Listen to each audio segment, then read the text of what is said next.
Bem, pessoal, vamos de BTC no fim de tarde dessa quarta-feira, 25 de outubro. Agora na Espanha, 20 horas e 59 minutos. No Brasil, 15 e 59 da tarde. Gente, a BTC aqui no diário está desenhando mais um corpo real cuja plotagem termina agora em poucas horas, na virada da VWAP de hoje para amanhã. Ou seja, mais um corpo real com uma protuberância ascendente. Muita gente achou que ia rolar um engolfo aqui, uma subonda corretiva, mas não se enganem, a BTC está revelando um padrão em que ela só vai parar na próxima congestão, lá na altura de 40 mil dólares. A nossa grande cunha triangularizada de caráter ascendente, com os fundos desenhando essa inclinação padrão de 45 graus e os topos aqui de forma flat, e que já foi rompido, né? Que o topo era 31.804, revela um padrão de acumulação que vai fazer a onda 1 e alcançar o patamar de 40 mil dólares. Depois a gente vai desenhar uma onda 2 e aí uma onda 3 provavelmente vai levar a BTC para estressar o patamar de 50 mil dólares. No gráfico de 6 horas é impressionante o que a Bitcoin está fazendo, porque além da gente ter voltado para aquela nossa grade curvilínea de expansão logarítmica exponencial, voltamos para dentro dela. A próxima parada aqui, em termos resistenciais, está lá no patamar de 50 mil dólares. Então é bem provável que a onda 1 busque esse topo aqui em 40 mil, forme uma onda 2 e a onda 3 leve a BTC para 50 mil dólares. É isso que vai acontecer. No semanal, ancorado na grade de expansão logarítmica exponencial apoiada na FIBO, a gente está em vias de romper 0,61 da FIBO, ou seja, o próximo candle semanal tem tudo para ficar acima de 0,61 da FIBO. Aí é chapéu para o palhaço, porque aí a BTC só vai parar na resistência subsequente aqui da FIBO, que está lá no patamar de 40 mil dólares. Vocês vejam que a análise técnica guarda uma série de coerências. No intraday a BTC tá um reloginho. Hoje na sala de sinais foi um verdadeiro show. Ofertei 4 sinais, além do sinal ofertado hoje no canal, dentro da análise da plataforma DEX de futuros Banus.finance.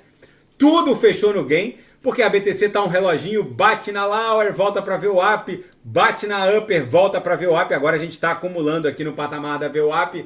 Na seara fática, o CEO da Binance e o CZ, o dono da Binance, tranquilizou os usuários em meio à suspensão de retiradas.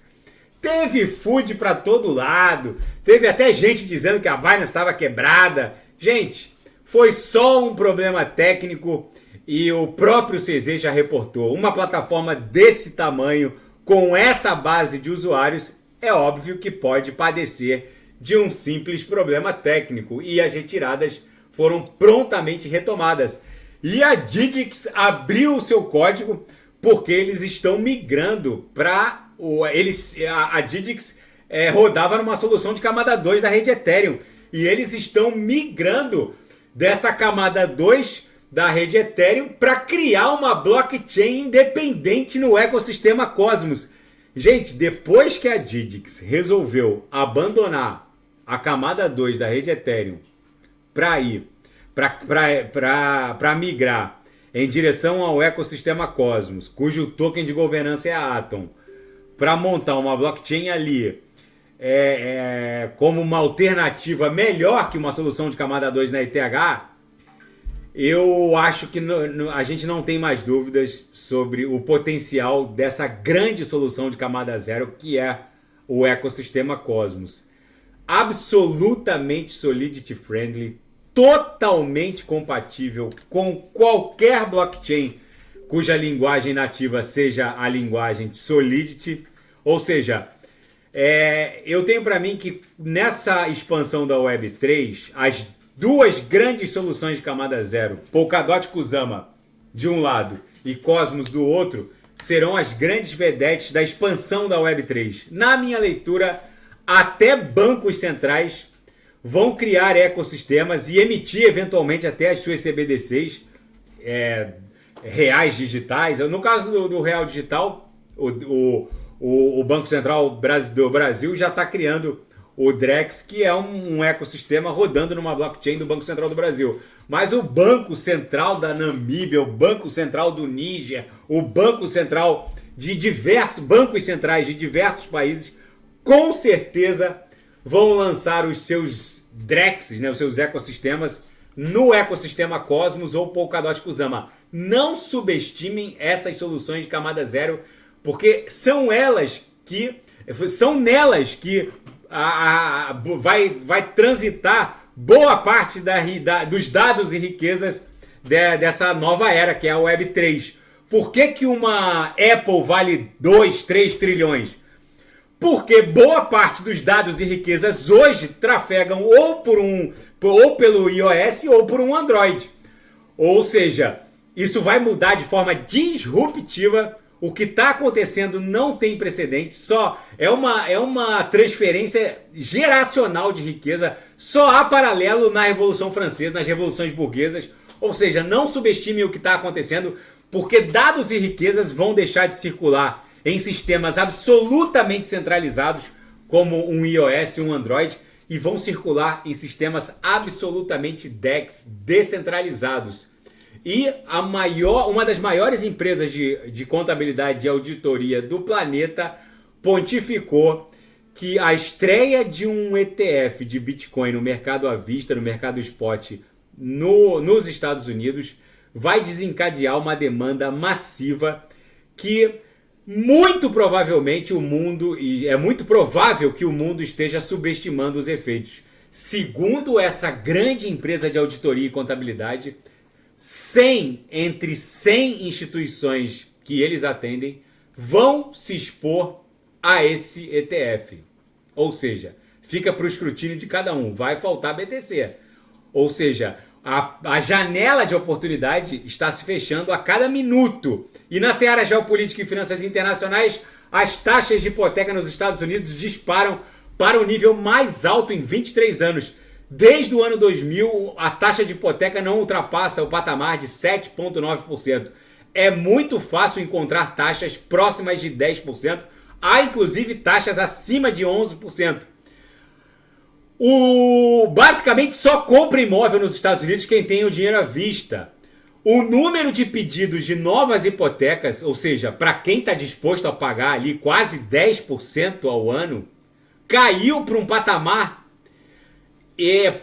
caiu para o patamar de 1995, está quase voltando para a década de 80. Gente, alguma coisa vai acontecer em termos de quebradeira, paralisação do mercado imobiliário, alguma coisa vai acontecer. E a economia norte-americana, tirando o mercado imobiliário, não para de aquecer. O poder de fogo do Banco Central norte-americano é nulo. Eles basicamente só estão destruindo o mercado imobiliário a prazo. O mercado imobiliário à vista, para quem tem grana, vai muito bem, obrigado. Rico não falta, como diz o outro. E, finalmente, a Câmara Federal norte-americana elegeu um presidente, Mike Johnson, aliado de Donald Trump. O Trump puxou o tapete de todo mundo que não estava alinhado com ele e, basicamente, a Câmara Federal engoliu um presidente da Casa Legislativa Baixa que está totalmente alinhado com o Donald Trump. Basicamente, a eleição presidencial dos Estados Unidos já começou. Sede e fome aumentam exponencialmente na faixa de Gaza em meio a bombardeios implacáveis de Israel. Moradores esperam horas nas filas por pão e água. Não há comida, não há água, não há combustível. A única coisa que chega na faixa de Gaza basicamente é bomba. É a artilharia de Israel aérea. Ou seja, gente, o mundo está virado numa hecatombe nuclear, literalmente. A BTC está se desdobrando numa linda onda 1 depois dessa grande acumulação triangularizada e só vai descansar em $40 mil. Tá bom, pessoal? Se nada fugir do script, eu volto amanhã para analisar a própria BTC. Fiquem com Deus e quem quiser sugerir alguma análise é só colocar nas mensagens abaixo. Até amanhã, grande abraço, fiquem com Deus.